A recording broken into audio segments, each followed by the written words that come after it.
Hello and welcome to the Discover Virginia Beach podcast. I'm your host, Joseph Trahan, your tour guide to the Virginia Beach area. If this is your first time listening, I am so glad you found this show.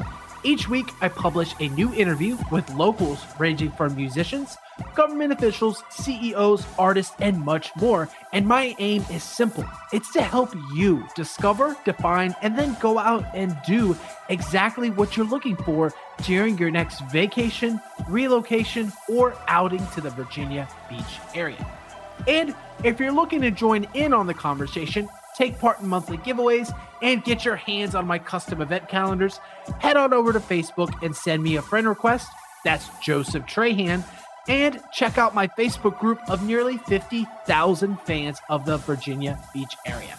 Don't worry about writing anything down. The links for each episode, along with the Facebook groups, will be in the description below and also in the show notes.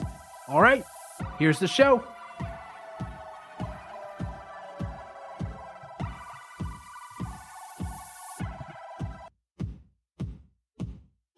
And welcome back to the Discover Virginia Beach podcast. We have a super special episode for you today. We're actually recording live here at the FFX Theater down at the oceanfront. We're joined by none other than the executive producer, director, and owner himself, Tim. Welcome to the podcast. Thanks for having me. Yeah, we're super pumped. I should say thanks for letting us be at your facility, technically, on the podcast. So we're super excited to dive into your journey. Would you mind just starting off and sharing us where you're from, and then, of course, what got you to the Virginia Beach area to stick around and build a life and a business here in the community? Great question.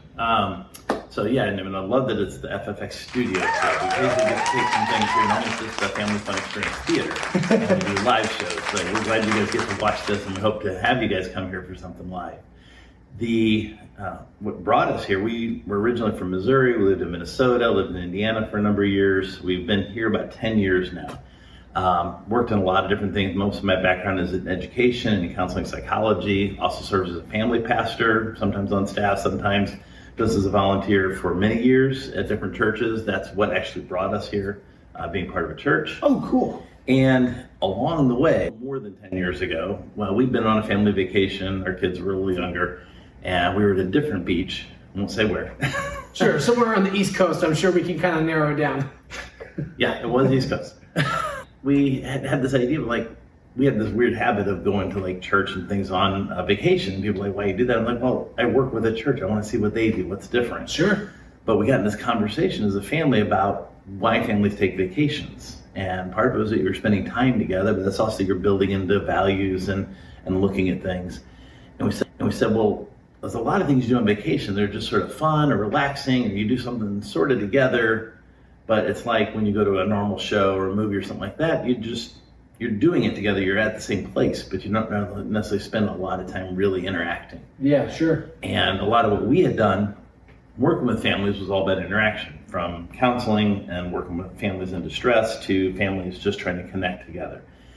And so we'd had this idea about, well, it'd be really cool if you were in a resort area, there was this place you could go to, and it wasn't church, it was just something where you could really connect around those values and really get to know each other better. Sure. And we had this little discussion, we were like, well, that's great, we live in Fort Wayne, Indiana. That's not where this belongs. So we just sort of let it lie at that, and ended up out in Virginia Beach a number of years later. And as some things shifted, we were looking at, okay, and we had originally moved out here as empty nesters. Okay. And along that path, our daughter was finishing college and finished and was doing theater.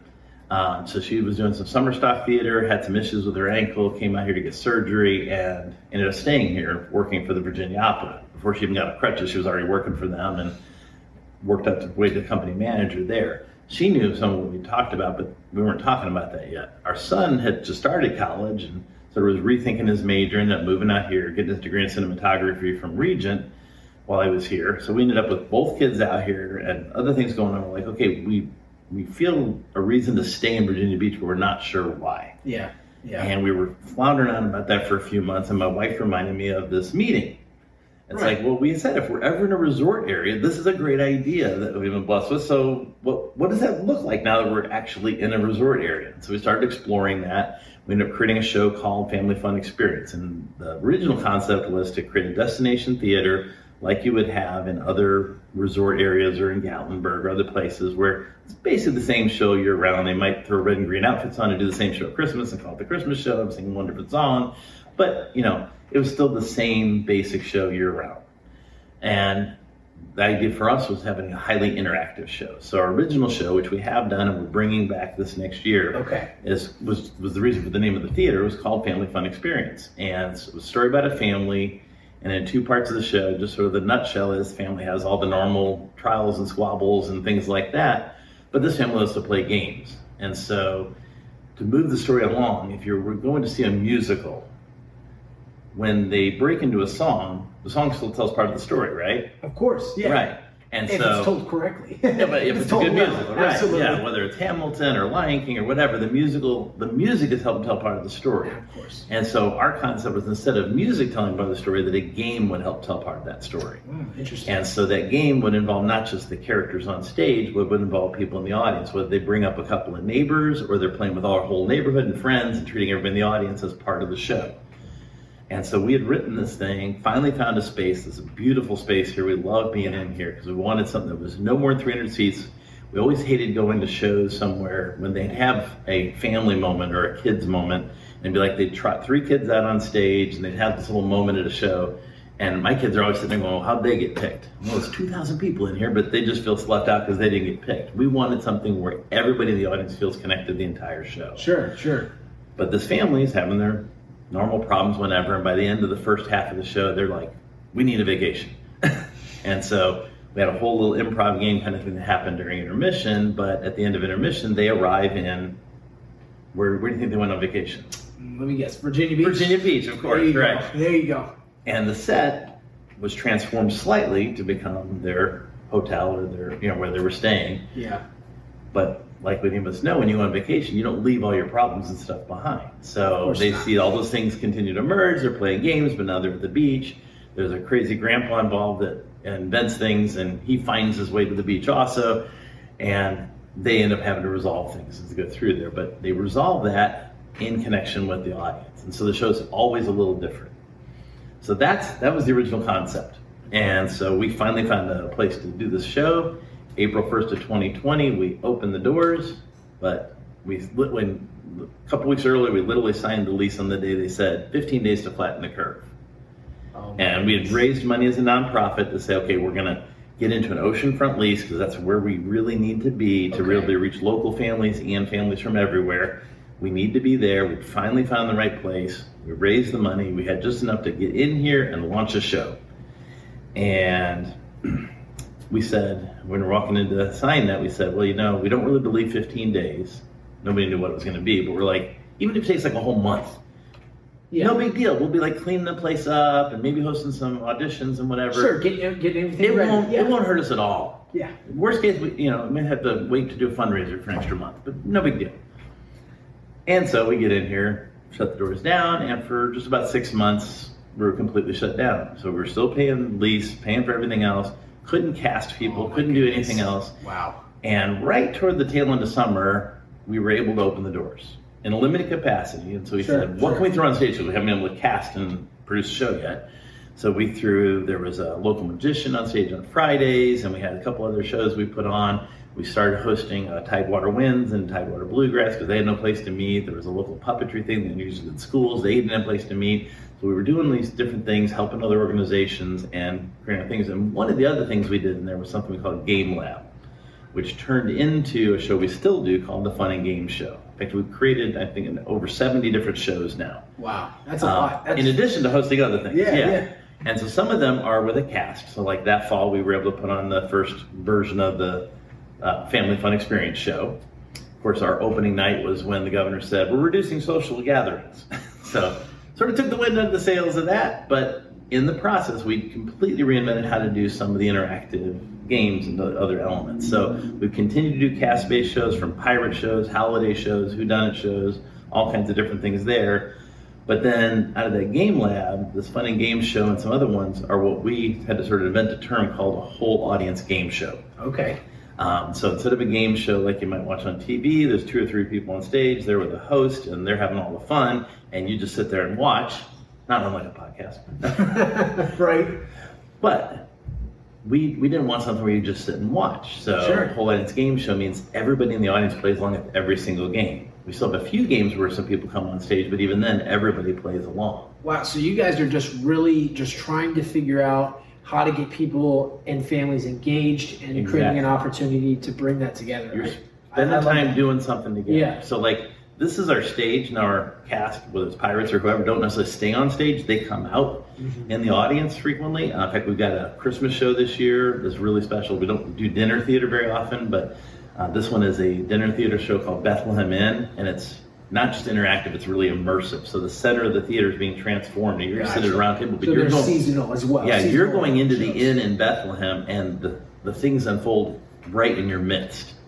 As you're being served a nice 5-course meal and everything else. So that's a fantastic show to come see.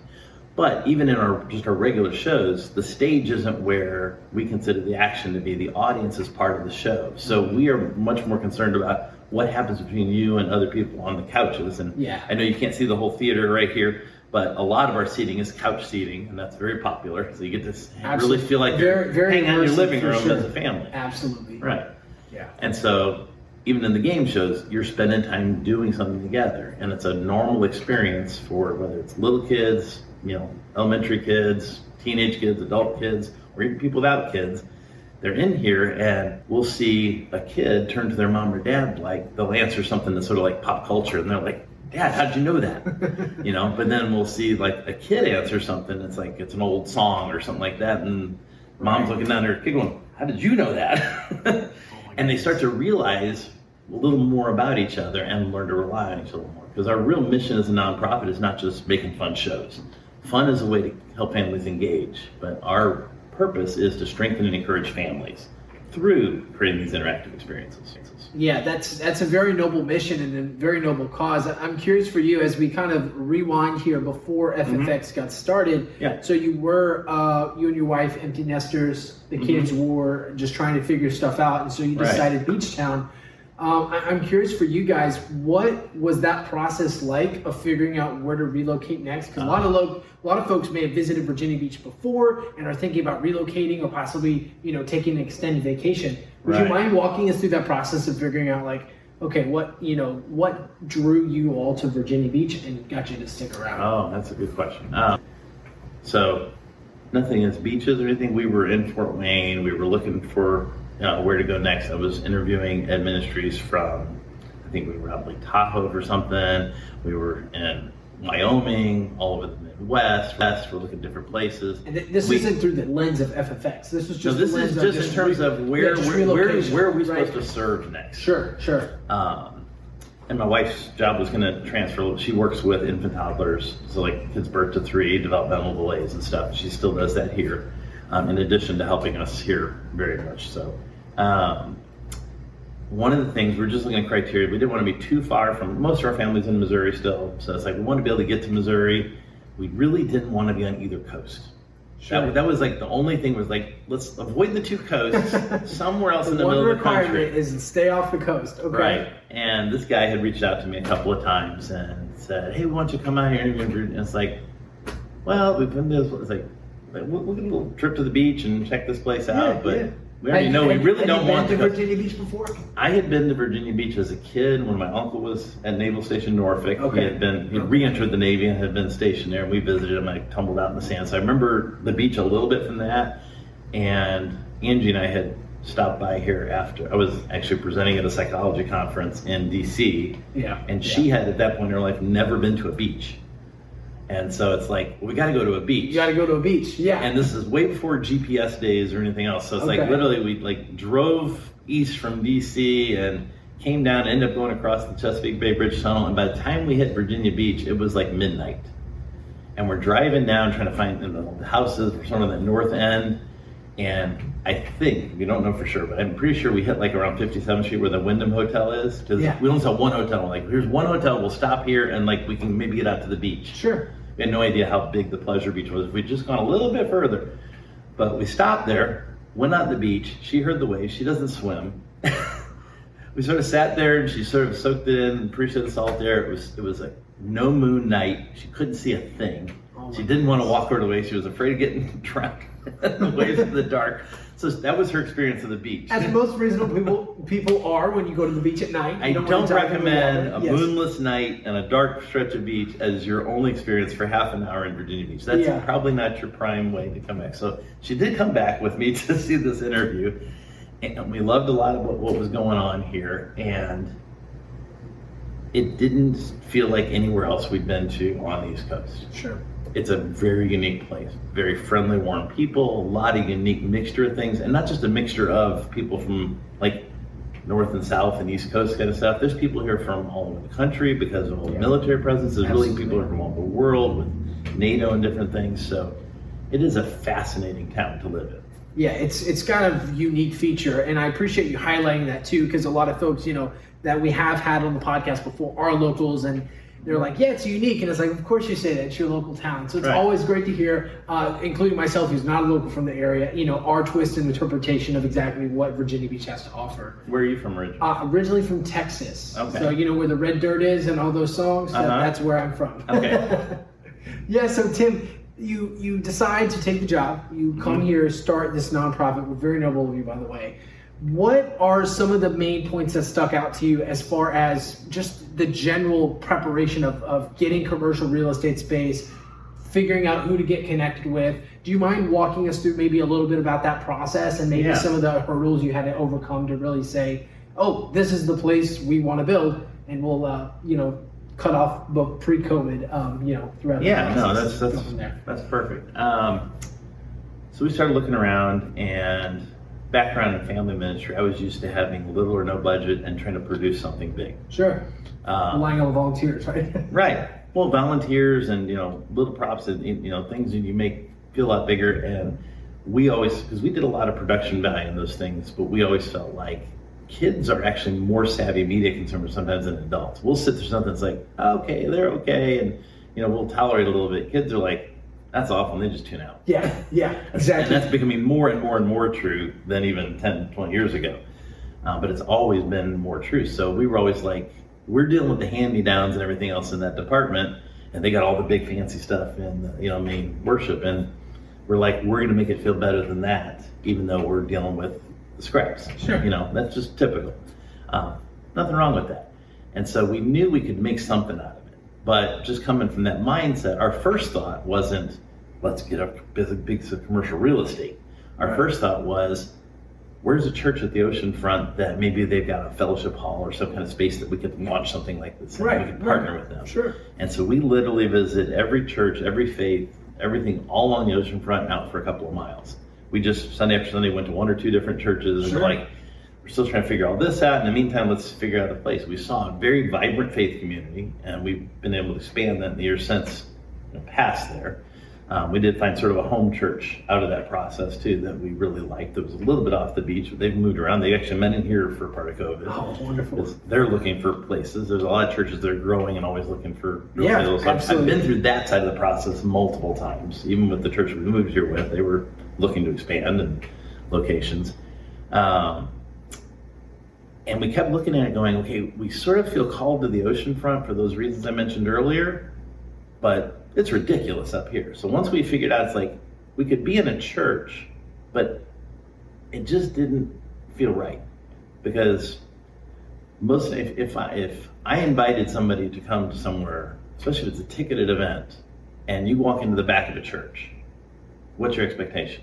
Yeah, people have different feelings on religious institutions and also religious buildings that can sometimes bring a little bit of mixed feelings. Yeah, so it may not be always the most welcoming place for a lot of folks, traditionally. Right. So, and even if you don't have that side of it, so we wanted to be very inclusive. So we wanted people that would never want to walk in the back of the church to still be coming into here, because our feeling is God created families, and so we're trying to reach families at a time where families are under attack. Sure. And strengthen them. It's not about the salvation message, it's about families.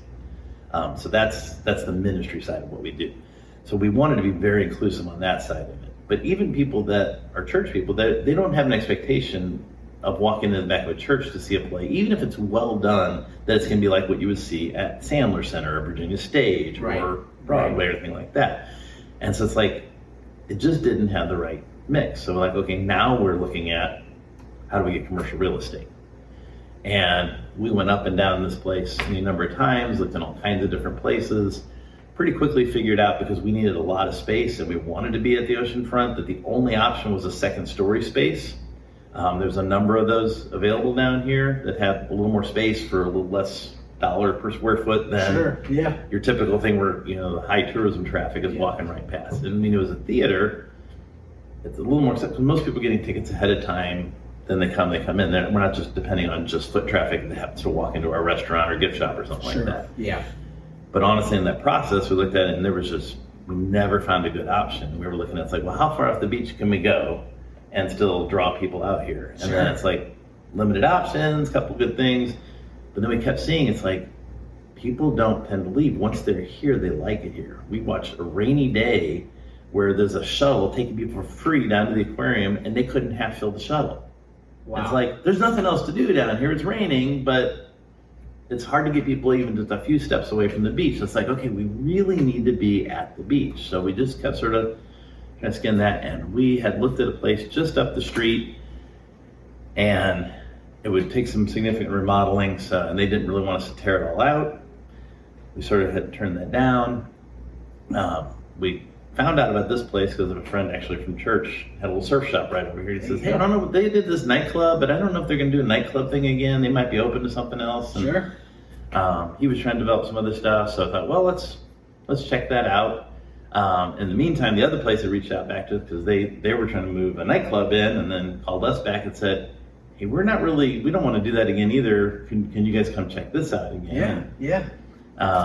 We did, but they still didn't want us to tear it up. Now, short story was they ended up tearing it all out, making a wedding venue out of it, and going through a couple of different people since then. So might have worked okay there. But this place was a little bit larger. And one of the things, like we mentioned the couches earlier, we walked in and they had all these couches, sort of club groupings, and they had the lighting for a nightclub and everything. And we're like, there's a lot of lighting here. And the guy immediately was like, we'll just get rid of all the couches. I know you don't want those. And I'm like, no, we actually saw a theater across the country that was like tiered seating, but it all looked like couches. And we thought that'd be really cool for a family theater. That was like part of our little dream map, And we walked in, saw the couches, saw these other things, and we're like, this feels right. And we'll rearrange the couches. We'll do some things. We had some ideas, and it's taken a lot of work to get it sort of in this present state. But we fell in love with the space. He really worked with us, understanding what we were trying to do. So, so we'd be mutually beneficial there. But oceanfront leases are oceanfront leases, so they're not inexpensive. And typically they're like a big chunk up front, and they want the rest of the chunk at the end of the summer because they know you're probably not going to do much the rest of the year. That's it's not sort of a normal month to month. And they weren't able to really give us much of a break when the COVID thing hit, but they were able to at least sort of go month to month and work with us in that way. Wow, so it's like almost the dream that you had mapped out so many years prior to actually moving here. It's just really just unfolded in a lot of ways. That kind of just, is really cool. You don't always hear that story. And like life, when things unfold, there's something else in there that you didn't expect either. I mean, this is an old building, so there's all kinds of little quirks and foibles and replacing air conditioning, and we're still in a program right now trying to raise money to put a lift in. We were naive that first year thinking, okay, COVID will be done, we'll have a great first summer, we'll do a fundraising program in the fall and put a lift in so we can make it accessible. I did notice that. And we'll, just so friendly reminder for those of you listening, definitely go and check out the live version of this recording if you want to see a full tour of what's specifically going on at the FFX studio. Keeping in mind a lift is coming, hopefully soon. We're working on funding for that. Absolutely. So Tim, for those who might not have visited here before, would you walk us through maybe a traditional night? You can use the Bethlehem Inn, for example. What can folks likely expect when they come? And then, of course, let us know exactly where you're located. That way folks can know where to go to check out. So we are down at the oceanfront. We are at 206 16th Street. So if you've been to the oceanfront before, if you know where the pier is at and Dairy Queen, we're sort of right between those two, right along Atlantic Avenue. Also close to where the Ferris wheel. So if you've seen any of those things, you know right about where we're at. There's abundant parking down here. Now, seasonally, it's free right now. Summertime, it's at a premium, but there's always parking down here. I know for locals, parking is always an issue, and that was an issue as we evaluated properties and things as well. We don't have a dedicated parking lot. We do have a good arrangement with next to us here for the off season, but there's plenty of parking down here. There's like Memorial Day, Labor Day, and Labor Day are the only 3 days a year that parking is more difficult to find down here. Sure. Even then it's abundant. There's a lot of ways to get around. I know that's something you'll hear from a lot of locals. And I'll just add one little touch. Absolutely. Just from a local thing. We thought going into this that 95% of our summer traffic was going to be tourists. And then we'll reach the locals the rest of the year. As most beachfront, oceanfront businesses might expect, that haven't been here before. And our experience going into first year, second year, third year was sort of like, it's like, we keep tracking at about 50%. And earlier this year, they'd come out with a stat looking at 2022 saying, well, 52% of visitors down here every day in the summer are locals. And a lot of local businesses were shocked. It's like, we sort of thought that, but they were really shocked. It was slightly over half. Yeah. Because if you live here, you hear a lot of people complain, oh, I never go to the ocean front, oh, parking, or oh, whatever. It's like, those are the ones that complain. You don't hear about a lot of people that they live at the beach because the beach is a jewel. It's a really neat thing to be down here. And they're out there come enjoying down themselves. Yeah. They're surfing, they're biking on the boardwalk, they're doing other things, and they come down here for all the festivals and different things. They enjoy it. They don't complain about it. So if you're new around here, a lot of people come down here to the beach, and there's a lot of fascinating people down here from elsewhere as well. But wherever they're from, arrive at the theater, park and come on in. We've got a little box office area downstairs. Get checked in with tickets scanned just like you would at any other theater, like if you're going to the movies or whatever. And you can purchase those ahead of time? You can purchase them ahead of time and select your seats just like on the airplane or at a theater or whatever, or you can come in and get them at the box office. We rarely have a show that fully sells out. We have about 250 seats for a normal thing. Okay. Normal show size is anywhere from 50, 60 people to 100, 120 people, somewhere in that range. That can vary a lot. So there's always an extra seat for people. And we like that. We like keeping it a little bit smaller, more intimate. We also keep it very affordable. So I'll say on the ticket prices, if you go to a resort area and go to a show, we were just in Gatlinburg recently. Sure. Yeah. How much was that? The cheapest show you can get into is about $30, and that's like a 45-minute show. That's for one person. For one person. And we're talking about not a a family dinner experience. Right. Yeah. So most theaters, you're talking, even years ago, were $40, $50, $60, more like 70 or 80 if you're talking about dinner. And that's only gone up in the last couple of years, inflation with everything. So we knew going to things as a family that you're going to spend $200 to $300 just to walk in the door as a family of four. And that's before they want to take your picture or you get a souvenir or snacks or anything else. Right. And so we had a commitment up front. We're like, we want a family of four to be able to walk in the door for $100 or less. And we sort of carry that through with concession prices and everything else. So our ticket prices are usually around $20, give or take a little bit for an adult, more like $12, $14 for kids. Some special shows like a dinner theater like Bethlehem Inn, that's a little higher ticket price, but you're getting a 5-course meal with it. And a little bit more immersive. A very large cast. It's a different experience. Yeah. But however you get your tickets, whichever show you're coming to, you're going to come in, be greeted at the door. Come on in up the stairs. It is an upstairs facility. So until we have a lift, there's 20 stairs. It's a grand staircase. This place has been here since the 40s, 50s, and 60s. It was Frank Sinatra's big hangout in the 50s and 60s. The Rat Pack played here. Did not know that. Rondell's. There's a lot of history here. So those same brass handrails have been bringing people up those stairs for 75, 80 years. It's 20 steps, just like a normal commercial building staircase. So it's easy to come up, hopefully a little bit easier for some of you that have a hard time with the stairs as soon as we can get the lift put in. But you're coming up the stairs, and most people walk up the stairs and sort of see that open up, and their experience is, wow, this is a lot bigger than they thought the building was, much less, the space was. Like online, we got a little virtual tour, so people look at that, and they're coming, like, look at the space to rent for a wedding or a birthday party or something like that. And they walk in, and they're like, same thing when people come in the theater, it's like, wow, and the kids have a little bit of wonder with that too, because it's a different thing.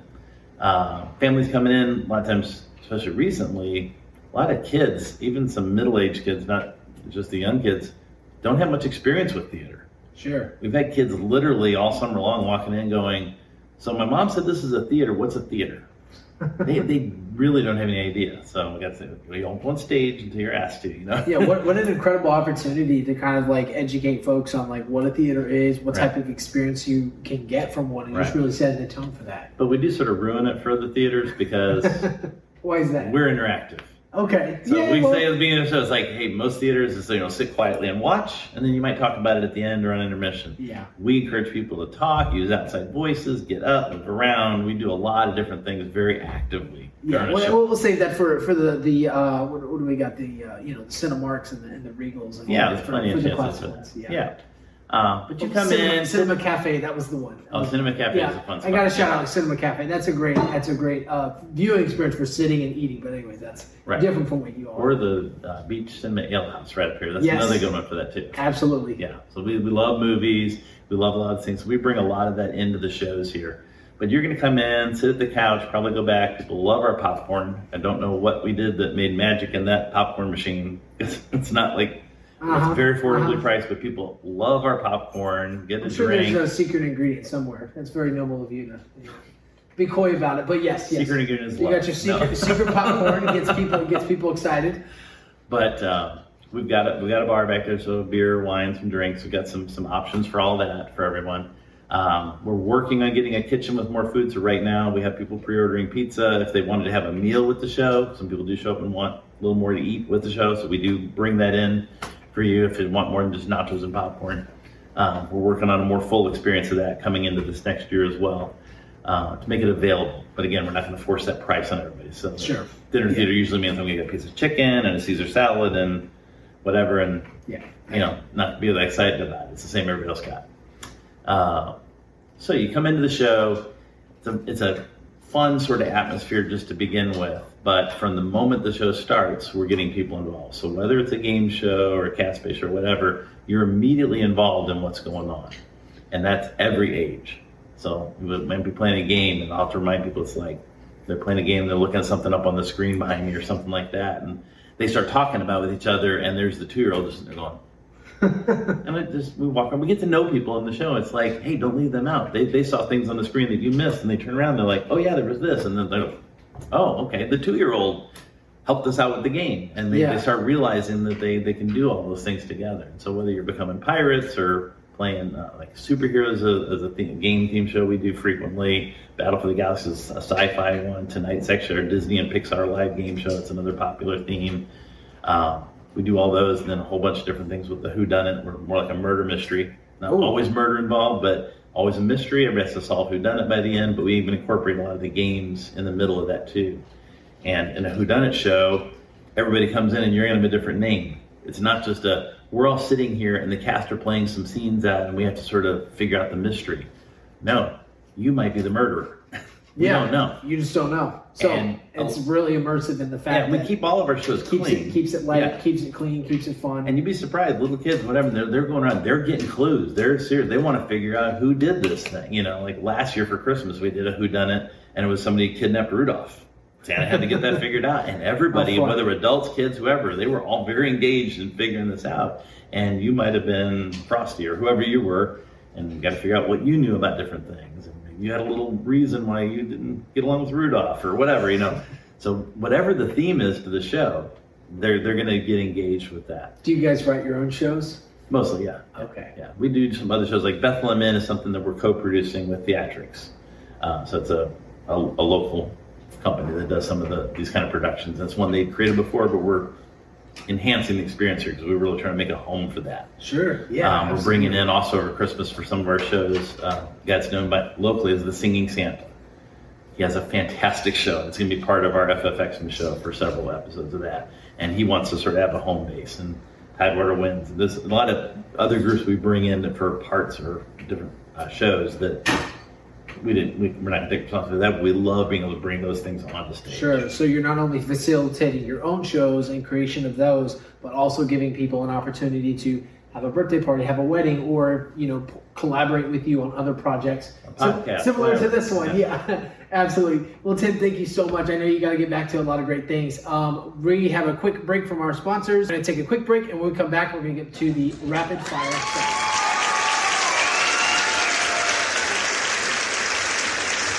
And we are back at the rapid fire questions for you. Tim, are you ready? Sure. First question: favorite family game to play personally with your family? Favorite family. So one thing about me is I hate picking favorites. Or maybe we can do favorite family game to play with the family. Types of genre you enjoy playing games with your family. My favorite game is when we just make things up. We make things up all the time. Okay. And so we do a lot of games. Like we did one with the kids. We'd be sitting at a restaurant and bored, and we figured out a way to play infinite tic-tac-toe, which I can teach you right now. We took some forks or knives, whatever silverware was on the table. You make the little tic-tac-toe thing. You take 3 of one color sugar packet, 4 of one color, 4 of another color. You have 4 moves. So once you put those down, by the time you do the 4th move, next move, you got to move one of them. It changes the game completely. It made it very interesting. So we could spend all the time it took between ordering and getting the food and keep the kids entertained. Infinite tic-tac-toe. Yeah. I like that one. I'm going to have to try that with my nephews. Up next, we have most memorable on-stage moment at FFX. Most memorable on-stage moment. There's a lot of memorable moments, because one thing for not just ours, but when we host things here, is we want events to be fun and memorable. Maybe we can keep it specific to 2023. Any highlights maybe from this summer season specifically, if we have to narrow it down? Other than embarrassing my daughter on her birthday a little bit, that was good. Always a good time. It's public embarrassment for other people. And honestly, this one's very recent, but it just popped to mind. We hosted a fundraiser for a guy fighting cancer here this last Sunday. It was a comedy karaoke 80s night. And we do like an open mic night. We usually have them all sing at some point. And we did the song from Breakfast Club. Oh, that's great. And everybody came up on stage. Everybody's singing. They're dancing. They're doing the shout out. And it was a riot. Wonderful. Do you prefer the beach or the mountains for a personal or family outing?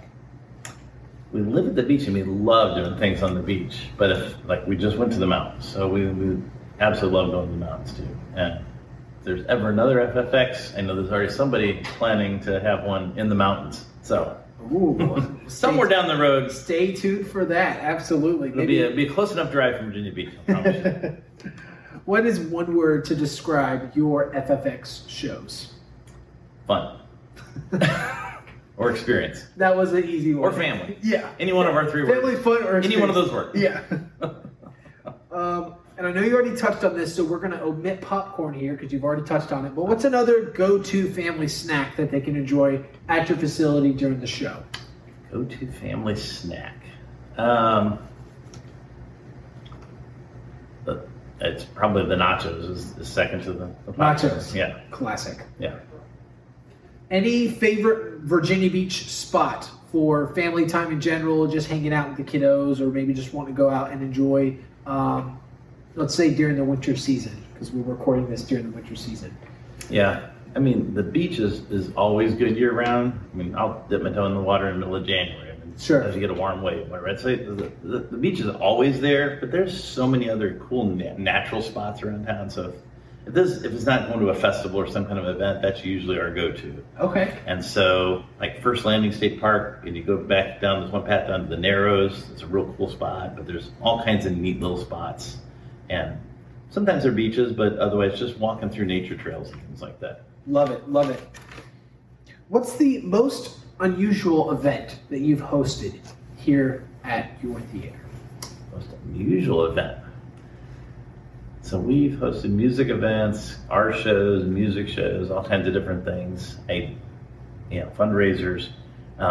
Never saw doing a fashion show. We've actually done multiple fashion shows. Really? And the most recent one was a DC versus Marvel superhero Rumble fashion show. Interesting. So yeah. There you go. Still family friendly. What is a dream destination for your personal family adventure? Whether you're taking the kiddos or just going with the wifey, where would you like to go? And you've been there before, or maybe someplace you guys want to go in the future? Yeah. We've had some limited world travel. I've got sort of a half-sister in Australia. We've never been to Australia, so I know that's been on my wife's list since before we met in high school, and ever since, we've still never been there, so I'd have to say Australia. Australia, love it. Last one for you. Best piece of advice for parents when they bring their kids to a show like yours? First of all, don't leave anybody at home. So sometimes we see grandparents come and they just bring the grandkids, and the parents feel like they got left out, or dad doesn't come along with mom, or vice versa because of a work schedule or something. It's like, bring everybody, because you're going to spend time together. It's not just about the kids. Absolutely. Love it. Love it. Well, Tim, this has been an incredible conversation. We appreciate you being on the show and, of course, featuring us in your amazing facility. Definitely check out the live video once again for everything in depth as far as a tour of what's going on here at FFX Studios, the Family Fun Xperience. Tim, we'd like to roll out the red carpet for you and the folks you got going on here. Definitely let us know what's going on, any highlighted features that you want to cover, or any any last words for our audience today. Yeah, and I'm sure you can create a link to this, but if you go to ffxshow.org, we do shows year-round, constantly. There's only a couple of weekends a year that, as we've sort of gotten into a few years of this, that we shut down to retool and do some things. So like Thanksgiving weekend is one, spend time with family. So this weekend or so coming up here is one of the few weekends in a year that we don't do any shows, but it's because we're also retooling for Christmas. We constantly have shows, so just go to ffxshow.org. You're going to see all the different things that are going on. And also if you're looking to do some kind of celebration, whether it's a birthday, family reunion, all the way up to a wedding, we host all kinds of events here, and they can be in conjunction with our shows. We'd love to celebrate and have your guests all come to a show, but we also create custom shows. So if you want to come in here and we create a Harry Potter game show, or we did a Pokemon game show, whatever it is that your kids or your family's into, a family reunion, they've learned some family history as part of the show, team building for a company, the same stuff that works for families work for that. So we love creating these game shows for people. Excellent. Tim, thanks again for the conversation. Definitely go check out the full-length video. Leave a like, comment, or any kind of feedback in the comment section below. We'd love to connect with you there. And until next time, that has been another episode of the Discover Virginia Podcast.